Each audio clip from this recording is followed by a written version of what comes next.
ఇప్పుడు ఒక్కొక్క మనిషికి ఒక్కొక్క రకమైన నైజం ఉంటుంది రూపా.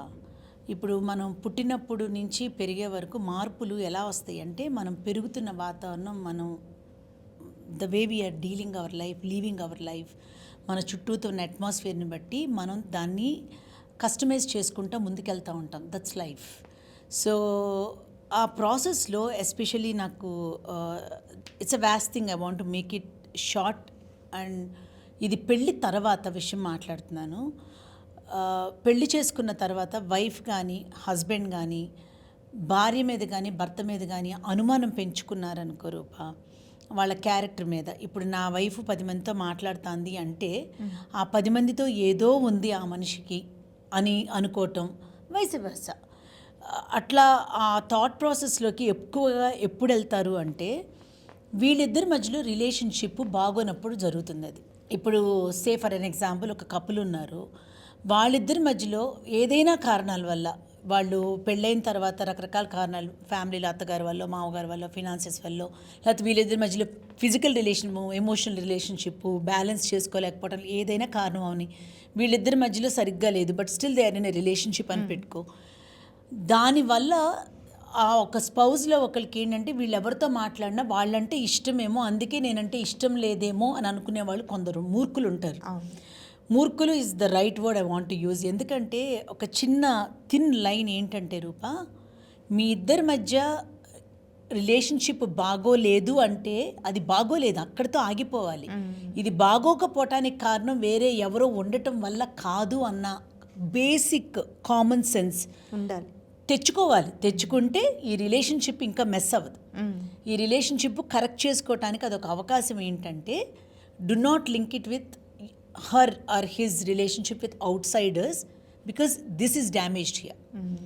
నీకు అర్థమవుతుంది? ఇంకా డ్యామేజ్ అయిపోద్ది ఇలా చేయడం వల్ల. అక్కడ ఏం లేదు ఇంకా. It's an empty space. Empty వ్యాక్యూమ్ని ఫిల్అప్ చేసుకోవటానికి ఎక్కడ మన రిలేషన్షిప్లో తప్పు జరిగింది అనే దానికన్నా, వేరే వాళ్ళతో చనువుగా ఉండటాన్ని దాని అక్రమ సంబంధం కిందో ఇంకేదో ఊహించేసుకుని దీన్ని ఇంకొంచెం మెస్అప్ చేసేసుకుని ఇక్కడ ప్రాబ్లమ్ని పైలప్ చేసి ఇంకా ఇంకా ఇంకా నాశనం చేసుకుంటారు కొందరు. ఒక చిన్నది విషయం రూపా, నేను ఎప్పుడు చెప్తాను కొందరికి, నేను నిజం చెప్పను కానీ అబద్ధం కూడా చెప్పను అంట. అదేంటి అంటారు. నీకు అర్థమైందా నేను అందేంటో? అర్థం. యా, ఏంటంటే ఇప్పుడు నువ్వు ఎవరితోనే మాట్లాడాలని అనుకున్నప్పుడు, ఇప్పుడు ఇది జరిగింది ఇది అని నువ్వు నిజం చెప్పాల్సిన అవసరం ఎంత లేదో అబద్ధం కూడా చెప్పక్కర్లా. ఇప్పుడు నువ్వు ఎక్కడికో వెళ్ళావు, నేను ఎక్కడికో వెళ్ళాను అని చెప్పటం నాకు ఇష్టం లేదనుకో, చెప్పద్దు, ఆగిపోవచ్చు. దాని బదులు నేను ఇంట్లోనే ఉన్నాను, లేకపోతే నేను ఇంకెక్కడికో వెళ్ళాను అని అబద్ధం ఆడక్కర్లా. That's what I'm trying to say. Relationship వల్ల నష్టం లేదు కానీ అబద్ధం చెప్తే చాలా. So you don't have to lie, you don't have to tell the truth also. అలాగే ఈ రిలేషన్షిప్స్లో కూడా ఫస్ట్ లోపల ఏమి డ్యామేజ్ జరిగిందో కూర్చుని మాట్లాడతామా, లేదా మన యాక్షన్స్ ద్వారా కరెక్ట్ చేసుకోవటమా చేసి దాన్ని సర్దుకిచ్చుకోవాలే తప్ప, రోడ్డు మీద నుంచి వచ్చిన వాళ్ళని, వేరే ఎవరో మనతో మాట్లాడే వాళ్ళని, వాళ్ళందరినీ అనుమానించి మన క్యారెక్టర్ని నాశనం చేసి చాలా చాలా మంది చేసే పెద్ద మిస్టేక్ అదే. నేను చెప్తున్నా, ఇప్పుడు నేను మాట్లాడేది అట్లీస్ట్ 3 out of 10 పీపుల్కి రిలేట్ అవుతుంది.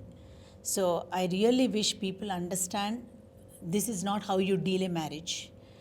ఏ కారణాల వల్ల ఇది స్పాయిల్ అయిందో దాన్ని వెతుక్కుని దాన్ని కరెక్ట్ చేసుకోవాలే తప్ప, ఒక క్యారెక్టర్ అసాసినేషన్ చేయటం అనేది not at all acceptable. No one has the right to assassin someone's character. That's definitely wrong. ఆ లెక్కను చూస్తే మనం కూరగాయల అబ్బాయితో మాట్లాడినా, లేకపోతే ఎవరింక చూసి నవ్వుతూ మాట్లాడినా, ఎవ్రీథింగ్ లుక్స్ సో డర్టీ. ఆ డర్టీ వర్డ్స్ అవతల మనిషితో మాట్లాడేటప్పుడు వీళ్ళు ఎంత సఫకేట్ అయ్యి లోపల కుమిలిపోతారు, ఇంకా అవతల మనిషి మీద ఎంత అసహ్యం పెరుగుతుంది. These things, basic things people forget some times. ఎందుకు అలా చెప్పాలనిపించింది ఐ సెడ్ ఇట్. రైట్. చాలామంది కనెక్ట్ అవుతారు కూడా, ఎందుకంటే చెప్పుకోలేక ఫేస్ చేసే వాళ్ళు ఎంతోమంది. రైట్. సో చూసారు కదండి, నవీన కాలంలో వీడియోస్ చూస్తున్నారు, అవి మీకు రిలేటెడ్గా అనిపిస్తున్నాయి, వెళ్ళిపోతున్నారు. కానీ సబ్స్క్రైబ్ చేసుకుంటే ఈ వీడియోస్ ర్యాండమ్గా మీకు వస్తూ ఉంటాయి అన్నమాట, మళ్ళీ మళ్ళీ చూడడానికి. మేడం తెలుసు కదా మీకు, కాకతీయ మ్యారేజెస్ డైరెక్టర్. సో ఎప్పుడు కూడా కాకతీయ మ్యారేజెస్ గురించి మేము ఏ వీడియోస్లోనూ మాట్లాడము. సో సోషల్గా సమాజంలో జనాలకు ఉపయోగపడే టాపిక్సే తీసుకొని డిస్కస్ చేస్తూ ఉంటాము. మేము మాట్లాడుకునే విషయాలు మీలో కొద్ది మందికి ఉపయోగపడినా కూడా మేము చేసిన దానికి ఒక అర్థం ఉంటుంది. సో మేము మా బాధ్యతగా చేస్తున్నప్పుడు మీరు కూడా మీ బాధ్యతగా భావించి ఈ వీడియోస్ని షేర్ చేయండి. లేదా ఇప్పటి వరకు మన నవీన కాలం ఛానల్ని ఎవరైనా సబ్స్క్రైబ్ చేసుకోకపోతే తప్పనిసరిగా సబ్స్క్రైబ్ చేసుకోండి. మీ సలహాలు, మీ వాల్యుబుల్ సూచనలు మా కమెంట్స్ రూపంలో తెలియజేయండి. తప్పకుండా మీ కమెంట్స్ మేము ప్రతి ఒక్కటి చదువుతాము. ఇంకా మీదేమైనా సమస్య ఫేస్ చేస్తున్నా కూడా మాతో పంచుకుంటే మళ్ళీ మళ్ళీ వీడియోస్లో డిస్కస్ చేస్తాము. తద్వారా మీలాగా ఫేస్ చేసే వాళ్ళు ఎంతమందికైనా ఉపయోగపడే అవకాశం ఉంటుంది. నమస్తే. ఝన్ ఝన్ ఝన్ తెలుగు వన్